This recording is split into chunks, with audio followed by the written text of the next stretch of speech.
Hello my dear friend, आप सभी को ड्रीम एयरमैन चैनल पर स्वागत है। आप लोग थंबनेल में देख रहे होंगे कि पार्ट 1 ख़त्म हो गया, पार्ट 2 में लेकर आ गया हूँ। पार्ट 1 में मैंने 12 क्वेश्चन डिस्कस किए थे, वो भी एकदम अच्छे कॉन्सेप्ट के साथ। और अभी मैं पार्ट 2 में आ गया, जो कि 12 से आगे यानी 25 यानी 26 तक क्वेश्चन डिस्कस इसमें करूंगा। और भी क्वेश्चन इसमें मज़ेदार है, जो कि कॉन्सेप्चुअल है। अगर यदि आप इस पार्ट को मिस कर देंगे तो समझिए कि आपने अपने एग्ज़ाम में क्वेश्चन मिस कर रहे हैं, क्योंकि इस वीडियो में ऐसा क्वेश्चन मैं लाया हूं कि एकदम कॉन्सेप्चुअल है। डायरेक्ट एग्जाम में विदाउट ऑप्शन, यानी ऑप्शन के साथ फंसेगा, ऑप्शन भी चेंज नहीं होगा। तो आप लोग ज़रूर इस वीडियो को देखिएगा, और वीडियो अच्छा लगे तो लाइक ज़रूर कीजिएगा, और आप चैनल पर नए होंगे सब्सक्राइब जरूर कीजिएगा। तो चलिए चलते हैं अपने क्वेश्चन पर। देखिए 13 नंबर क्वेश्चन हमारे पास है। 13 नंबर क्वेश्चन में क्या कह रहा है कि Na, देखिए यहाँ क्या लिखा हुआ है, Na परमाणु। तो देखिए Na क्या है, सोडियम का संकेत क्या होता है, Na होता है। ठीक है, तो यहाँ Na लिखने का मतलब है कि सोडियम का बात कर रहा है। तो बोल रहा है कि Na परमाणु पर आवेश होता है। ठीक है, यानी हम लोग से सोडियम पर आवेश पूछ रहा है कितना होता है। तो देखिए हम लोगों से सिर्फ क्या पूछा है, सोडियम पूछा है, ना कि हम लोगों से Na+ पूछा है। हम लोगों से ये नहीं पूछा है, हम लोगों से कौन पूछा है, ये वाला पूछा है, ये नहीं पूछा है। मेरे दोस्त इसी में गलती कर देते हैं। हम लोग से क्या पूछा है, सिर्फ Na पूछा है। तो देखिए Na यानी सोडियम, सोडियम में क्या होता है, यहाँ 11 होता है, यहाँ 11, और यहाँ कितना होता है, 23 होता है। इस 11 को क्या बोलते हैं, परमाणु संख्या। आप नोट करते रहिएगा। इस 11 को जो यहाँ नीचे रहता है इसको क्या बोलते हैं, परमाणु संख्या। और इस जो ऊपर रहता है इसको क्या बोलते हैं, परमाणु द्रव्यमान। आप नोट करते रहिएगा, परमाणु द्रव्यमान बोलते हैं इसको। तो ठीक है, देखिए तो हम लोगों ने सिर्फ क्या पूछा है, सोडियम पूछा है, यानी इस पर कोई चार्ज की बात नहीं कर रहा है। तो देखिए कोई भी वस्तु या कोई भी जो परमाणु होता है वो सामान्य अवस्था में क्या होता है, उदासीन होता है। तो देखिए इस पर कोई मतलब कि देखिए हम लोग से सिर्फ क्या पूछा है, Na पूछा है, यानी इस पर कोई चार्ज की बात नहीं कर रहा है। यानी इसमें जितना इलेक्ट्रॉन होगा उतना ही प्रोटॉन होगा। तो देखिए इलेक्ट्रॉन पे माइनस चार्ज और प्रोटॉन पे प्लस चार्ज, दोनों को जोड़िएगा तो वो न्यूट्रल हो जाएगा। तो आवेश कितना हो जाएगा, 0 हो जाएगा। और एक बात है, सामान्य अवस्था में वो वस्तु जो होता है उदासीन ही होता है, इस पर चार्ज की बात नहीं कर रहा है। इसका मतलब ये क्या है, न्यूट्रल में है। यानी जो हमारा राइट आंसर हो जाएगा कौन सा हो जाएगा, A हो जाएगा। इस पर 0 कूलम्ब आवेश हो जाएगा। और यहीं पर एक चीज़ बात ध्यान दीजिएगा, यदि हम लोगों से Na+ की बात करता तो देखिए इसमें प्लस लिखने का मतलब ये है कि इससे एक इलेक्ट्रॉन क्या हो गया, गायब हो गया। तो गायब हो गया तो इसको न्यूट्रल बनाने के लिए हम लोगों को क्या करना पड़ेगा, एक इलेक्ट्रॉन प्लस का देना पड़ेगा तभी ना न्यूट्रल होगा। तो उस केस में हमारा राइट आंसर ये हो जाएगा। ध्यान दीजिएगा, Na+ के केस में हमारा राइट आंसर सेकंड हो जाएगा। लेकिन हम लोगों से Na+ नहीं पूछा है, क्या पूछा है, Na पूछा है। तो जो हमारा राइट आंसर ये हो जाएगा, B नहीं होगा। तो चलिए चलते हैं, आप समझ गए होंगे इसको, बहुत अच्छे से एक्सप्लेन किया हूँ। चलते हैं नेक्स्ट क्वेश्चन पर। देखिए नेक्स्ट क्वेश्चन में क्या बोला है, कि नेक्स्ट क्वेश्चन बोल रहा है कि नाभिक मैंने पिछले वीडियो में बताया था नाभिक के बारे में। पूछा है नाभिक में उपस्थित प्रोटॉनों की संख्या कहलाती है। तो देखिए प्रोटॉनों की संख्या जो होती है ना, वह इलेक्ट्रॉनों की संख्या के बराबर होती है। प्रोटॉनों की संख्या इलेक्ट्रॉनों की संख्या के बराबर होती है। तो देखिए मैंने अभी पीछे क्या लिखा था कि Na यहाँ 11 होता है, यहाँ 23 होता है। यह क्या होता है, परमाणु संख्या। मैंने पिछले वाले वीडियो में पिछले वाले क्वेश्चन में यही लिखा कि यह क्या होता है, परमाणु संख्या होता है। ठीक है, तो देखिए इसमें 11 लिखने का मतलब है ना कि इसमें 11 इलेक्ट्रॉन है। तो 11 यहाँ पे इलेक्ट्रॉन रहता है, इसको क्या बोलते हैं, परमाणु द्रव्यमान बोलते हैं, और इसको परमाणु संख्या बोलते हैं। तो देखिए यह 11 जो यहाँ लिखा रहता है यह परमाणु संख्या होता है, और यह परमाणु संख्या जो होता है वो इलेक्ट्रॉन के बराबर होता है। यानी परमाणु संख्या जितना होगा इलेक्ट्रॉन ही उतना होगा, इलेक्ट्रॉन जितना होगा प्रोटॉन भी उतना होगा, क्योंकि कंसेप्ट कहता है कि इलेक्ट्रॉन की संख्या प्रोटॉन की संख्या के बराबर होता है। तो यानी प्रोटॉन की संख्या का मान इलेक्ट्रॉन की संख्या के बराबर, और इलेक्ट्रॉन की संख्या का मान यहाँ होता है 11। तो 11 को क्या बोलते हैं हम लोग, परमाणु संख्या बोलते हैं। तो हाँ, जो राइट आंसर हो जाएगा वो सेकंड हो जाएगा। ठीक है, कंसेप्ट पे फोकस कीजिए क्योंकि कंसेप्ट ही पावर है। चलते हैं नेक्स्ट क्वेश्चन पर। देखिए 15 नंबर में क्या बोला है। 15 नंबर में बोला है कि जब कांच की छड़ को रेशम से, यानी कांच को छड़ से बेचारा ही रेशम से रगड़ता वन, कांच की छड़ को रेशम से रगड़ा जाता है तो कांच की छड़ पर होता है, कांच के छड़ के रेशम से रगड़ दिलन और फिर कांच के छड़ पे का आई। तो देखो, तो कांच के छड़, देखिए कांच की जो छड़ होता है, देखिए कोई कोई पदार्थ होता है ना, वह अपना विशिष्ट गुण रखता है कि वह किसी से रगड़ाएगा या घर्षण होगा तो उस पर प्लस होगा। देखिए ये मान लीजिए कि कांच है और ये क्या है, रेशम है, ठीक है। देखिए कांच की छड़ को जब आप रेशम से रगड़िएगा तो देखिए कांच का गुण होता है ना कि जब कांच रेशम से रगड़ेगा ना तो कांच पर पॉजिटिव होगा और रेशम पर क्या आएगा, निगेटिव आएगा। देखिए कुछ कुछ पदार्थ का आप याद रखिएगा क्योंकि ये याद करने वाला ही है, इसमें कोई कंसेप्ट नहीं काहे होता है, इसका कुछ विशिष्ट गुण होता है। तो आप याद रखिए, जब भी कांच की छड़ को रेशम से रगड़ा जाएगा तो कांच पर प्लस और रेशम पर माइनस। तो यहाँ अभी बात किस कर रहा है, कांच का छड़ की बात कर रहा है। यहाँ देखिए कांच की छड़ की बात कर रहा है, तो हमारा राइट आंसर क्या हो जाएगा, धन आवेशित। तो चलते हैं इसके अगले क्वेश्चन पर। देखिए अगला क्वेश्चन में भी क्या कर रहा है, वही है। देखिए क्या बोल रहा है कि जब कांच की छड़ को रेशम से रगड़ा जाता है, फिर वही बोल रहा है कि जब कांच की छड़ को रेशम से रगड़ा जाता है तो इस रेशम पर अब पूछ रहा है। तो मैंने अभी तुरंत बताया कि वहाँ पर कांच एक यहाँ है, यहाँ क्या है, एक रेशम। जब भी आप कांच को रेशम से रगड़िएगा तो कांच पर पॉजिटिव और रेशम पर माइनस होता है, तो यहाँ ऋणावेशित हो जाएगा। इसमें कोई कंसेप्ट नहीं, आपको ये लर्न करना पड़ेगा, इसको याद रखना ही पड़ेगा, इसमें कोई दिक्कत नहीं है। देखिए 17 नंबर क्वेश्चन में क्या बोल रहा है कि 17 नंबर कह रहा है किसी संकाय, संकाय मतलब होता है किसी सिस्टम का कुल आवेश। तो देखिए आप पढ़े होंगे कि आवेश संरक्षण सिद्धांत क्या कहता है कि किसी भी बॉडी यानी सिस्टम का कुल आवेश जो होता है वह संरक्षित रहता है। संरक्षित रखने का मतलब कि वह निश्चित होता है। तो किसी भी संकाय का बात करेगा ना तो देखिए उसका कुल आवेश जो होता है वो निश्चित रहता है। निश्चित भी रहेगा, संरक्षित भी रहेगा, तो दोनों का मतलब ही एक ही होता है। देखिए संरक्षित है इसका मतलब कि निश्चित है, तो हमारा जो राइट आंसर हो जाएगा वो फर्स्ट हो जाएगा। आवेश संरक्षण सिद्धांत से आप याद रखिएगा कि किसी भी सिस्टम का कुल आवेश क्या होता है, संरक्षित होता है। तो हमारा राइट आंसर ए हो जाएगा। चलते हैं नेक्स्ट क्वेश्चन पर। नेक्स्ट क्वेश्चन देखिए क्या बोल रहा है कि एक पदार्थ, कोई पदार्थ है को धन आवेश से आवेशित किया जाता है। ठीक है, कोई बात नहीं है। एक पदार्थ को धन आवेश से आवेशित किया जाता है तो इस आवेशन में पदार्थ का द्रव्यमान, देखिए बहुत अच्छा कॉन्सेप्ट है। देखिए मान लीजिए कि देखिए ये कोई बॉडी है, ठीक, इसको धन आवेशित करना है। धन आवेशित करने के लिए हम लोग क्या करना पड़ेगा, इससे इलेक्ट्रॉन को बाहर निकालना पड़ेगा। इससे इलेक्ट्रॉन को बाहर निकाल कर फेंकना पड़ेगा। जब इलेक्ट्रॉन इसे बाहर निकलेगा तो इस बॉडी पर क्या आ जाएगा, प्लस चार्ज आ जाएगा। ठीक है, तो देखिए इलेक्ट्रॉन का द्रव्यमान कितना होता है, 9.1 गुना 10 के पावर -31 kg, यही ना होता है। मान लीजिए कि आप देख रहे होंगे कि -31 kg, मान लीजिए बहुत द्रव्यमान है लेकिन कुछ तो है, थोड़ा बहुत तो है। तो देखिए आप इससे क्या किए, इलेक्ट्रॉन को बाहर निकाल कर फेंक दिए।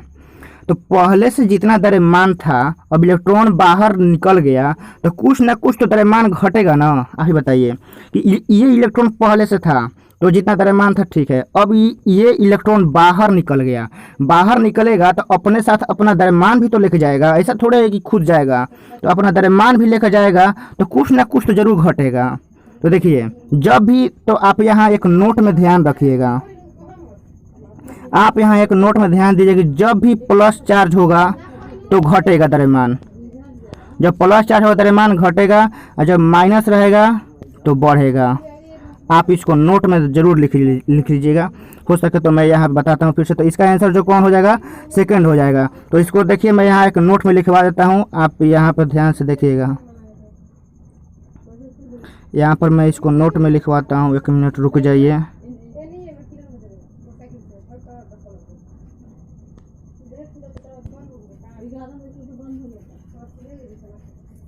यहाँ नोट में देखिए, नोट में देखिए, नोट में देखिए, यदि कोई बॉडी प्लस चार्ज होगा तो उसका द्रव्यमान क्या होगा, घटेगा। आप नोट करते रहिएगा, प्लस चार्ज होगा द्रव्यमान घटेगा, यदि कोई बॉडी माइनस चार्ज है तो उसका द्रव्यमान बढ़ेगा। आप इसको नोट कर लीजिएगा। और एक मिनट, और यहाँ पे एक बात सुनिए कि यदि धन आवेशित ऋण आवेशित हो गया कि प्लस में घटेगा माइनस में बढ़ेगा। यदि ये क्वेश्चन में खोलता ही नहीं है कि वस्तु धन आवेशित है कि ऋण आवेशित है, यानी कन्फर्म नहीं है कि प्लस है कि माइनस है, क्योंकि 2018 में यही क्वेश्चन आया था। बोला था कि यहाँ पर प्लस है कि, मैं बोला ही नहीं था, बोला था कि किसी वस्तु को आवेशित करने पर उसका द्रव्यमान क्या होगा। तो देखिए, आवेशित प्लस से भी होता है माइनस से भी होता है, तो यहाँ पर क्लियर नहीं किया था। तो इस केस में देखिए घट भी सकता है और बढ़ेगा भी, क्योंकि यहाँ पर खोला नहीं है कि क्या होगा, मतलब प्लस है कि माइनस। आप ये तीनों नोट को बहुत ध्यान में रखिएगा, क्योंकि एग्जाम में आ सकता है फिर अब की बार। तो आप लोग समझ रहे होंगे। तो चलते हैं नेक्स्ट क्वेश्चन पर। देखिए, नेक्स्ट क्वेश्चन में क्या बोला है कि विद्युत आवेश, ठीक है, दो प्रकार के होते हैं। विद्युत आवेश दो प्रकार के होते हैं, तो जिन्हें धन तथा ऋण आवेश माना जाता है। ठीक है, आवेश दो प्रकार का होता है, आप याद भी रखिएगा कि आवेश दो प्रकार का होता है, धन आवेश, ऋण आवेश। तो कह रहा है कि यह नामकरण निम्न में से किसने दिया था। तो मान लीजिए कि आवेश खोजा गया, उसका नाम भी रखा गया कि आवेश दो प्रकार का होता है, धन तथा ऋण। तो उस वैज्ञानिक का नाम पूछा गया कि किस वैज्ञानिक ने इसका नाम रखा था, यानी खोजा था। तो देखिए, चलते हैं ऑप्शन पर। कूलम्ब नहीं थे। आप सोच रहे होंगे थेल्स, थेल्स भी समझाता हूँ, टॉम्स भी नहीं थे। इसका आंसर देखिए बेंजामिन फ्रैंकलिन होगा राइट आंसर। देखिए, जो थेल्स थे ना, वो घर्षण की बात कर रहे थे कि किसी वस्तु को घर्षण से आवेशित किया जा सकता है। तो इस जो थ्योरी था वो थेल्स दिए थे, लेकिन जो आवेश खोजने की बात हुई थी, जो आवेश का नामकरण हुआ था, वो बेंजामिन फ्रैंकलिन ने दिए थे। तो इसका राइट आंसर 4 हो जाएगा। आप थेल्स मत मार दीजिएगा। थेल्स जो थे वो दिए थे कि आवेशन से किसी, मतलब घर्षण से किसी वस्तु को आवेशित किया जा सकता है, लेकिन बेंजामिन फ्रैंकलिन ने आवेश का खोज किया था और वही आवेश का नाम रखे थे। तो आप क्लियर होंगे, इतना अच्छे से एक्सप्लेन कर रहा हूँ। तो चलते हैं इसके अगले क्वेश्चन पर। 20 में देखिए क्या बोल रहा है। कह रहा है कि किसी संकाय माने सिस्टम का कुल आवेश नियत रहता है तो वह कहलाता है। तो कह रहा है, देखिए, तो कि सिस्टम का कुल आवेश नियत रहेगा तो वो आवेश संरक्षण सिद्धांत पर आएगा। इसमें ऊर्जा कहाँ आ जाएगा, मतलब कि हम लोगों को क्या समझ के रखा है।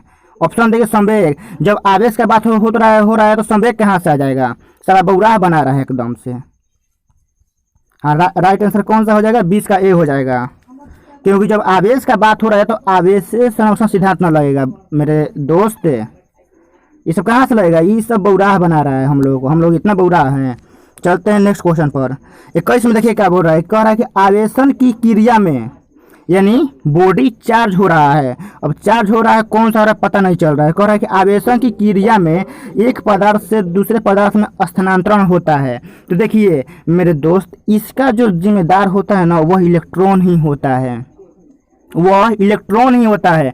किसी वस्तु पर आवेश उत्पन्न होने का कारण जो होता है ना, वह इलेक्ट्रॉन ही करता है। प्रोटॉन तो बेचारा शक्तिशाली बंधन से जुड़ा रहता है, इस पर बरियार लॉकडाउन लग गया है, कुछ नहीं कर सकता है। इलेक्ट्रॉन ही बेचारा है जो इधर उधर घूम के इसका वजह बन जाता है। न्यूट्रॉन ये तो उदासीन होता है। तो हमारा राइट आंसर इलेक्ट्रॉन हो जाएगा।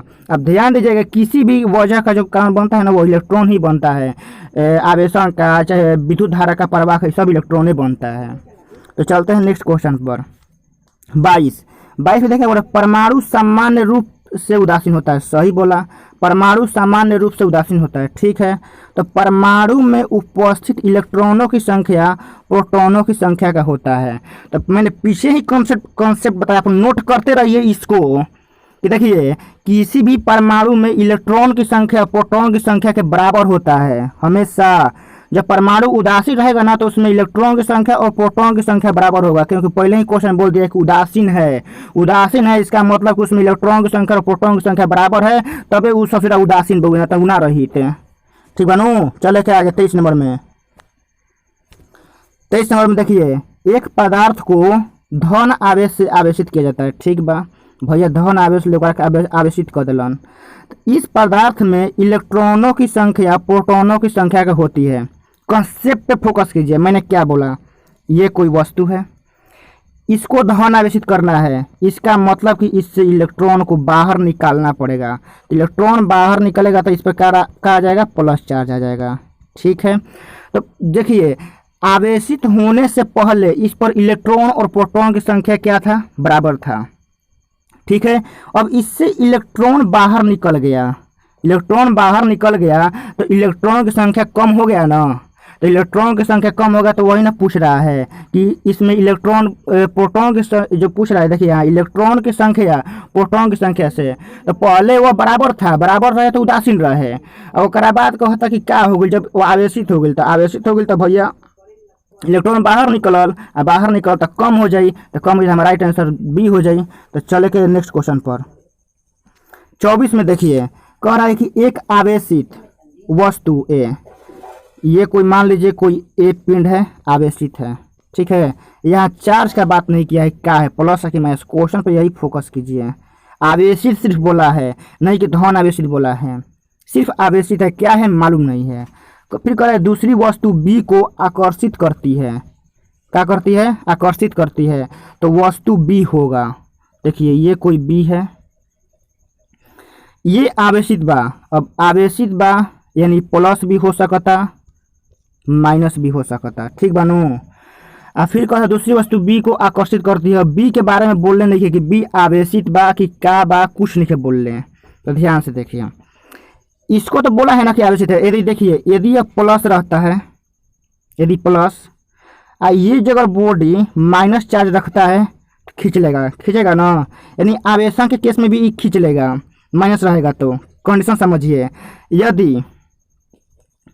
यदि इस बॉडी पर ए बॉडी पर यदि माइनस चार्ज रहता है, माइनस चार्ज, और इस पर प्लस चार्ज रहता है, प्लस चार्ज रहे या उदासीन रहे यानी जीरो आवेश रहे, तो ये माइनस की प्रॉपर्टीज होती है ऋण आवेश की, ये खींचेगा।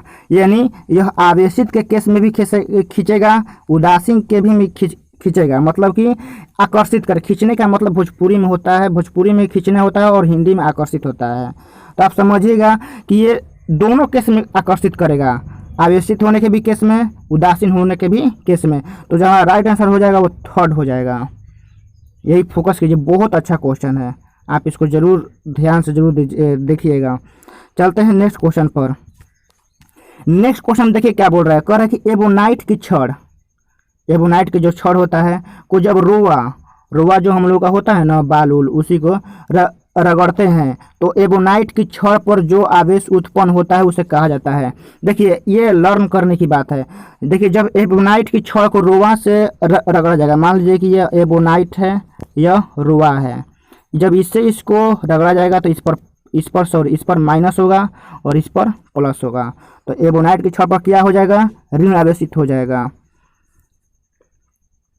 तो चलते हैं, देखिए 26 नंबर क्वेश्चन आ गया, कह रहा है पदार्थों में उपस्थित स्वतंत्र उनके विद्युतीकरण के लिए उत्तरदायी होता है। मैंने पीछे वाला क्वेश्चन बताया कि सब का जो कारण होता है ना वह इलेक्ट्रॉन ही होता है। देखिए ये कोई बॉडी है, इसको आवेशित करने का जो वजह बनता है वह इलेक्ट्रॉन ही बनता है, और किसी पदार्थ में विद्युतीकरण करना है तो उसके कारण भी इलेक्ट्रॉन बनता है। इस सब का कारण इलेक्ट्रॉन ही बनता है। देखिए प्रोटॉन तो प्रोटॉन कारण क्यों नहीं बनता है, आप पूछिए, आप पूछेंगे कि मेरे दोस्त भाई ये प्रोटॉन क्यों नहीं बनता। देखिए प्रोटॉन जो होता है ना नाभिक में प्रबल बल से जुड़ा होता है, इसको तोड़ना आसान है, ये घूम ही नहीं सकता है कहीं, ये प्रबल बल से बंधा हुआ है, ये घूम नहीं सकता है, इस पर आवेश ही नहीं होता है, न्यूट्रॉन पर आवेश ही नहीं होता है, प्रोटॉन हो नहीं सकता। तो जो सब का कारण होता है वो इलेक्ट्रॉन होता है। तो हमारा राइट आंसर है वो जो थर्ड हो जाएगा, इलेक्ट्रॉन, इसमें इलेक्ट्रॉन हो जाएगा। तो चलते हैं नेक्स्ट क्वेश्चन पर। देखिए हमारे पास यही क्वेश्चन है, तो मिलेंगे इसके अगले पार्ट में। ये वीडियो कैसा लगा आप लाइक जरूर कीजिएगा, और वीडियो अच्छा लगा समझ में आया तो कमेंट में रिप्लाई जरूर कीजिएगा, क्योंकि इस चैप्टर का मैं कम से कम 100 ऑब्जेक्टिव पढ़ाऊंगा, जो एग्जाम में इससे बाहर जाएगा नहीं, एकदम हुबहू ऑप्शन के साथ लड़ेगा। तो कैसा लगा कमेंट में प्लीज़ रिप्लाई जरूर दीजिएगा। तो मिलेंगे अगले वीडियो में। जय हिंद।